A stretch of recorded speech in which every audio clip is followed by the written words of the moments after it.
Federation of private school association की तरफ से एक मसला सामने लाया गया है, जिसमें प्राइवेट स्कूलों के सामने ये दिक्कत आ रही है कि जो अब दाखिले हैं उनकी वेबसाइट नहीं चल रही है, क्योंकि उसका अधिकार सरकार के पास है। ये मसला क्या है?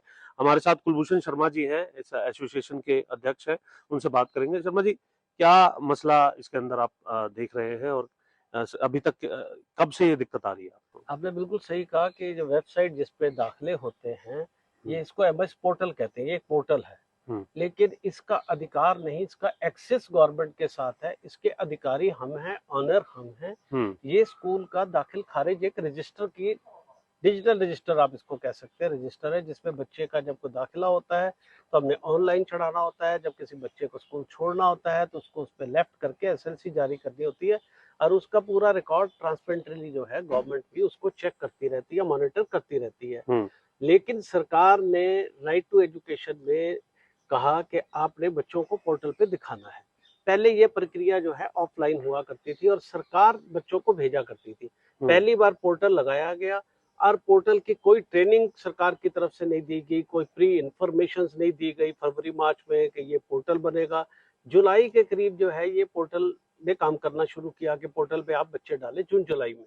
ठीक है। और उसमें जो है कुछ त्रुटियां थी, फिर उसको जून जो है जुलाई 2025 पहली बार। 25, हाँ पहली बार। हम्म। और उसमें कुछ त्रुटियां भी थी, हम्म। और कुछ स्कूल संचालक जो ट्रेनिंग नहीं दी गई तो समझ नहीं पाए कि इस पे सबमिट भी करना है, सबमिट के बाद लॉक भी करना है। कई टेक्निकल चीजें थी जो वो नहीं समझ पाए, जिससे उनके से कुछ त्रुटि हो गई। और सरकार ने कहा कि आरोप ये लगाया कि आपने जानबूझकर बच्चों को दाखिला ना देने के लिए ये काम किए और उन पर उनके पोर्टल बंद कर दिए, जो उनका कहीं पर भी कानूनन कोई अधिकार नहीं है। कोई धारा 2000 ठीक है। सेक्शन 3 में ठीक है नहीं कहती गोयल है। साहब, लेकिन मैं आपसे ये जानना चाहूंगा, ये जो पोर्टल जो बन गया, ये केवल आरटीई वाले जो स्टूडेंट है उनके लिए था, या फिर जनरली सबके लिए हो गया? और ये त्रुटि कितने स्कूलों में थी, उन्हीं के लिए बंद किया है, या फिर जैसा आप बता रहे हैं पूरे स्टेट के लिए बंद हो ये चुका है? 2808 स्कूलों के लिए किया गया और सिर्फ आरटी के बच्चों का नहीं किया गया। वो तो उन्होंने कहा कि आपने सीट ही नहीं दिखाई, तो उनका तो इशू नहीं था।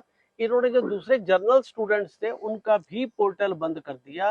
और बीच में तो अगर किसी को स्कूल लिविंग सर्टिफिकेट लेना था उसको भी दिक्कत आई, फिर हमने बार बार बात करके स्कूल लिविंग सर्टिफिकेट के लिए पोर्टल खोला। लेकिन आज कोई अगर फ्रेश एडमिशन लेना चाहता है, कोई आउट ऑफ स्टेट से आता है, या कोई बच्चे ने ओपन पास की और बाद में वो एडमिशन लेना चाहता है, उसने कंपार्टमेंट के बाद उसका रिजल्ट आया वो लेना चाहता है, उसके लिए हरियाणा पहला प्रदेश बन गया जिसमें उसका दाखिला नहीं हो सकता। जबकि शिक्षा का अधिकार कानून कहता है कि 14 वर्ष तक बच्चा कभी भी स्कूल में प्रवेश ले सकता है, लेकिन उसके प्रवेश पे हरियाणा में पूर्णतः रोक लगी हुई है इस आदेश के बाद। लेकिन एडमिशन का तो एक टाइम होता है ना, कि जब सेशन होता है तभी एडमिशन होते हैं। अभी क्या वो ट्रांसफर केसेस की बात कर रहे हैं आप? किस तरीके के अभी क्या दिक्कत आएगी, और कितना बड़ा नंबर होता है इसको आपका लेकर? बहुत बड़ा सवाल है कि एडमिशन का एक टाइम होता है, वो होता है फरवरी मार्च, क्योंकि 1 अप्रैल से सेशन शुरू हो जाता है। तो सरकार ने जो ये आरटी की भी एडमिशन की बात ये जून जुलाई में की। तो देखिए सरकार की गलती नंबर 1 कि गरीब बच्चों को दाखिला दिलाना चाहती थी, लेकिन जून जुलाई में बात कर रही है, अप्रैल में बात नहीं कर रही है। और दूसरा जो शिक्षा का अधिकार अधिनियम है, 14 वर्ष तक का बच्चा लास्ट टाइम तक दाखिला ले सकता है, वो फरवरी मार्च में भी दाखिला ले सकता है। शिक्षा के अधिकार ने ये प्रावधान किया हुआ है, तो इन्होंने उस पर बैन अब लगा। फेडरेशन क्या सोच रही है, प्राइवेट स्कूल क्या सोच रहे हैं? फेडरेशन बार बार अधिकारियों को, मुख्यमंत्री को, पूरे मुख्यमंत्री के संज्ञान में है, राजेश खुल्लर जी के संज्ञान में है, शिक्षा मंत्री जी के संज्ञान में, हमारे बहुत सारे साथी मिले हैं और वो हमेशा कहते हैं पोर्टल आज खुल जाएगा, कल खुल जाएगा, लेकिन नहीं खुल रहा। कब से मीटिंग हो रही है, कितना टाइम हो गया इसको लेकर के? ये जो बातें आप बता रहे ये हैं 2.5-3 महीने से संज्ञान में डाले? हाँ 2.5-3 महीने से लगातार। अब आप दोबारा चंडीगढ़ हैं, अब किस लिए आज आज? फिर मैंने निदेशक महोदय से कहा कि भी आप इसको जल्दी इसको करें, तो उन्होंने एक फाइन की प्रक्रिया शुरू कर दिया कि इन पे फाइन लगेगा। हमने ये भी कहा कि ये फाइन नहीं लगना उनकी चाहिए। क्या कमी थी, जो 2800 स्कूल आप बता रहे हैं उन्होंने कह दिया कि कईयों ने तो बच्चों की सीट नहीं दिखाई, नंबर 1। नंबर 2, उन्होंने कहा कि सीट दिखाने के बाद उन्होंने मान्यता के डॉक्यूमेंट मांगे। अब मान्यता के डॉक्यूमेंट देने वाला तो विभाग खुद है और दस्तावेज हमसे मांग रहा है। अरे भाई दिए आपने हमें, आपके पास हमारा रिकॉर्ड नहीं है क्या? आप पुलिस स्टेशन चले जाइए, पूरे मुलजिमों का रिकॉर्ड होता है, और यहाँ पर मान्यता प्राप्त स्कूलों का रिकॉर्ड ही नहीं बताइए विभाग के पास, और खुद वो मान्यता दे रहा है। तो ये आज डिजिटल भारत के युग में कितनी ही ये अब इसमें क्या शब्द मैं कहूँ, क्योंकि शिक्षा विभाग हमारा है, हम किसी शब्द का ऐसा उपयोग नहीं करना ठीक है, अब आगे क्या करना है फिर? तो अगर सरकार ने इस बातों को नहीं माना, हम कहते हैं कि गलतियां आपकी भी हैं, गलतियां हमारी भी हैं, दोनों साइड से अगर गलतियां हुई है, इस बार उसको क्रॉस किया जाए, मिलकर आगे चला जाए, ये जुर्माने वापस लिए जाएं और आगे सद्भावना से सही तरीके से एक मैकेनिज्म बना के चला जाए। हम साथ देने को तैयार हैं, हम साथ चलने को तैयार है, लेकिन जुर्माने माफ किए जाएं, सद्भावना कितना का। जुर्माना लग गया है?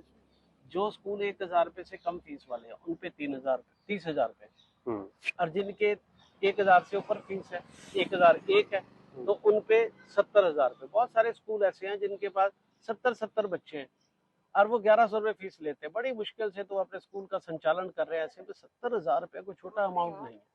अरे गलती आपकी भी है, गलती हमारी भी है, तो समझौता बराबर का होना चाहिए। इस बार इस मामले को रफा दफा करना चाहिए, खत्म करना चाहिए।